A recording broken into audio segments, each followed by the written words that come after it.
उत्तर प्रदेश में विधानसभा चुनाव 2027 से पहले ओम प्रकाश राजभर ने ट्वीट करके समाजवादी पार्टी में टूट की भविष्यवाणी की। उन्होंने बलिया के बागी लाल का जिक्र किया और उनका इशारा सनातन पांडे को लेकर था। राजभर ने सपा कार्यालय में ब्राह्मणों के साथ हुए कथित तिरस्कार को सपा में टूट की बड़ी वजह बताया। सपा सांसद सनातन पांडे ने इस दावे को सिरे से खारिज कर दिया। उन्होंने कहा कि वे अंतिम सांस तक सपा के साथ रहेंगे। उन्होंने राजभर पर पलटवार करते हुए अपनी पार्टी की निष्ठा दोहराई और ब्राह्मण समाज के मुद्दे उठाए। अब इस मामले को लेकर यूपी की राजनीति में भयंकर भूचाल आया हुआ है। तो चलिए आगे बढ़ते हैं और आपको विस्तार से बताते हैं कि आखिर क्या है ये पूरा मामला। लेकिन उससे पहले बात कर लेते हैं सनातन पांडे के जीवन के बारे में। दरअसल सनातन पांडे का जन्म 1 जुलाई 1958 को उत्तर प्रदेश के बलिया में हुआ था। उनके पिता का नाम रामजी पांडे है। बलिया का इलाका राजनीतिक रूप से हमेशा सक्रिय रहा है। सनातन पांडे का परिवार सामान्य रूप से कृषि कार्य से जुड़ा हुआ था। उन्होंने बचपन में गांव की परंपरागत जिंदगी को काफ़ी नज़दीक से देखा। उनका परिवार सादगी पसंद और काफ़ी ज़्यादा मेहनती था। सनातन पांडे ने अपनी शुरुआती शिक्षा बलिया के एक स्कूल से हासिल की। 12वीं कक्षा तक शिक्षा ग्रहण करने के बाद उन्होंने 1980 में मिर्ज़ापुर स्थित सरकारी पॉलिटेक्निक से सिविल इंजीनियरिंग में डिप्लोमा हासिल किया। शिक्षा पूरी करने के बाद वे गन्ना विकास विभाग में जूनियर इंजीनियर के पद पर नौकरी करने लगे।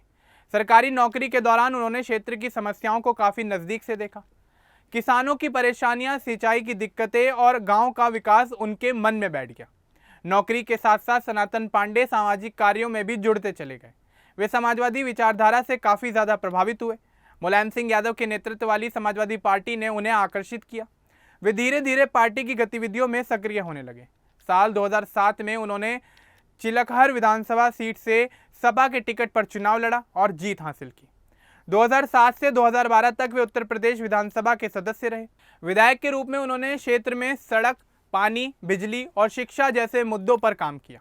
बलिया के ग्रामीण इलाकों में उनके प्रयासों से कई छोटे विकास कार्य पूरे हुए। 2012 के बाद वे चुनाव हार गए लेकिन पार्टी से जुड़े रहे। 2019 के लोकसभा चुनाव में वे बलिया से सपा उम्मीदवार थे लेकिन हार गए।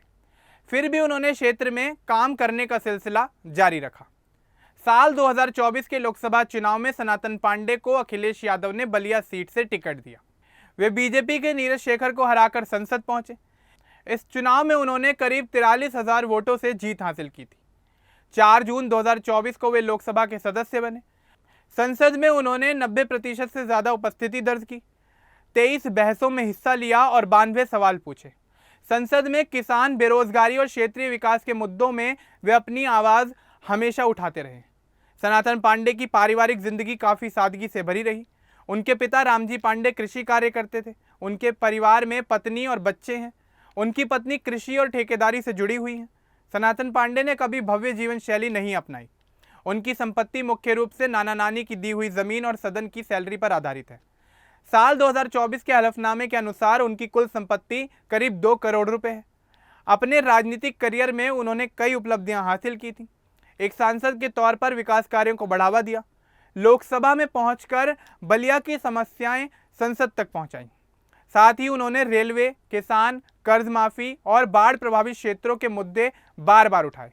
वे ब्राह्मण समाज को समाजवादी विचारधारा से जोड़ने की कोशिश करते रहे। अपने राजनीतिक जीवन में सनातन पांडे विवादों से भी दूर नहीं रहे। उनकी बोलचाल सीधी और बेबाक रही। कुछ मौक़ों पर उन्होंने विवादित बयान भी दिए। पुलवामा हमला, जिले के अधिकारियों को चेतावनी और अन्य मुद्दों पर उनकी टिप्पणियां सुर्खियां बन गईं। फिर भी वे अपनी बात पर अडिग रहे।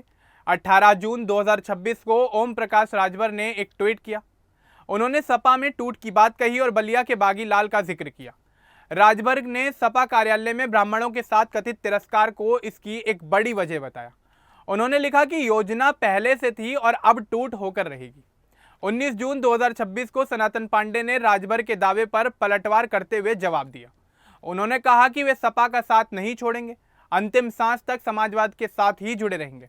पांडे ने राजभर को धन्यवाद दिया कि उन्होंने उन्हें अंतर्राष्ट्रीय स्तर पर प्रसिद्ध कर दिया।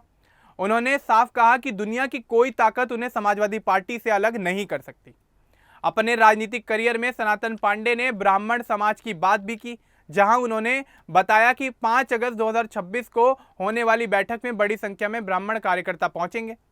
उन्होंने कहा कि सरकार में ब्राह्मणों को परेशानी झेलनी पड़ रही है, इस दौरान सनातन पांडे ने यूपी में योगी सरकार के दौरान होने वाले एनकाउंटर और अन्य मुद्दों का भी जिक्र किया। सनातन पांडे ने अपनी साफ छवि को लेकर भी जिक्र किया। उन्होंने कहा कि उनके पास कोई अवैध संपत्ति नहीं है, सिर्फ परिवार की जमीन है। उन्होंने राजभर पर निशाना साधते हुए कहा कि जो ताकत के भरोसे बोल रहे हैं वे समझ लें कि सनातन पांडे को कोई खरीद नहीं सकता। यह विवाद 2027 के चुनाव से पहले सपा की एकता पर सवाल उठा रहा है। अखिलेश यादव ने भी राजभर के बयानों को खारिज किया। सपा नेताओं ने पार्टी में एकजुटता का संदेश दिया। सनातन पांडे का सफाई वाला बयान सपा के लिए एक राहत की खबर बन गया है। उन्होंने कहा कि अगर पार्टी कार्यालय की पहरेदारी भी करनी पड़ी तो वे पूरा समर्पण करेंगे। बलिया में सनातन पांडे काफी ज्यादा लोकप्रिय नेता के तौर पर जाने जाते हैं। वे क्षेत्र के मुद्दों पर लगातार काम करते हैं, किसान, युवा और पिछड़े वर्गों की आवाज बनते हैं। उनकी राजनीतिक यात्रा 2007 से शुरू हुई। विधायक बनने के बाद वे निरंतर सक्रिय रहे। हार के बावजूद उन्होंने पार्टी का दामन छोड़ने का कभी विचार तक भी नहीं किया। 2024 की जीत के बाद करियर की बड़ी उपलब्धि उन्हें हासिल हुई। बलिया लोकसभा सीट पर सपा की वापसी हुई। संसद में उन्होंने कई मुद्दे उठाए, फसल नुकसान, बाढ़ राहत, रेल कनेक्टिविटी और युवा रोजगार पर फोकस किया। सनातन पांडे ब्राह्मण समाज को सपा से जोड़ने की कोशिश में जुटे हुए हैं। उन्होंने कहा कि ब्राह्मण गांव में रहकर हर जाति से जुड़े रहते हैं। राजभर के ट्वीट के बाद यूपी की राजनीति काफी ज्यादा गर्मा गई है। सपा ने इसे साजिश बताया। सनातन पांडे ने कहा कि वे अखिलेश यादव के नेतृत्व पर पूरा भरोसा रखते हैं, लेकिन वे पार्टी को मजबूत बनाने में योगदान देंगे। उनका जीवन समाजवाद से जुड़ा रहा है। नौकरी से राजनीति तक की यात्रा में उन्होंने सादगी बनाए रखी। परिवार और समर्थकों का उन्हें पूरा समर्थन मिलता रहा है। बलिया के लोग उनका बेबाक अंदाज काफी ज्यादा पसंद करते हैं। 2026 के इस विवाद में सनातन पांडे मजबूती से खड़े रहे। उन्होंने पार्टी छोड़ने की किसी भी अफवाह को खारिज किया।